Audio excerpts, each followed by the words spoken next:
بسم الله الرحمن الرحيم.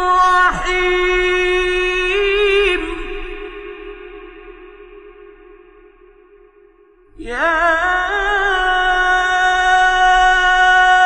أيها الذين آمنوا إذا نودي للصلاة من يوم الجمعة فاسعوا إلى ذكر الله وذروا البيع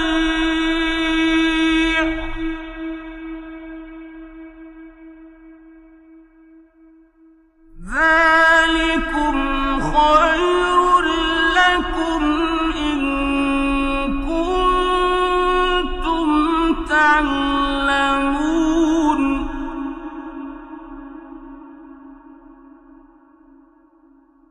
فإذا قضيت الصلاة فانتشروا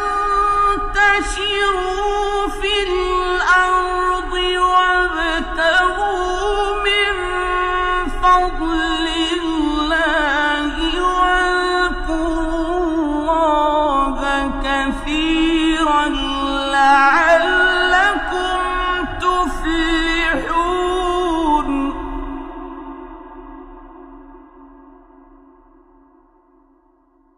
وإذا رأوا تجارة أو لهوا انفضوا إليها وتركوك قائما. قل ما عند الله خير من اللهو ومن التجارة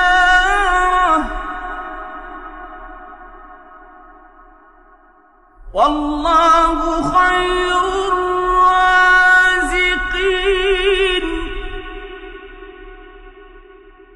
بتائے گا مومنو، جب جمعے کے دن نماز کے لیے اذان دی جائے تو اللہ کے ذکر کی طرف لپکو اور خرید و فروخت ترک کر دو، اگر سمجھو تو یہ تمہارے حق میں بہتر ہے۔ پھر جب نماز ہو چکے تو زمین میں پھیل جاؤ اور اللہ کا فضل تلاش کرو، اور اللہ کو بہت بہت یاد کرتے رہو تاکہ کامیاب ہو جاؤ۔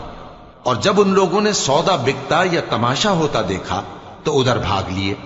اور اے نبی صلی اللہ علیہ وآلہ وسلم، تمہیں خطبے میں کھڑا چھوڑ گئے، کہہ دو کہ جو چیز اللہ کے ہاں ہے وہ تماشے اور سودے سے کہیں بہتر ہے، اور اللہ سب سے بہتر رزق دینے والا ہے۔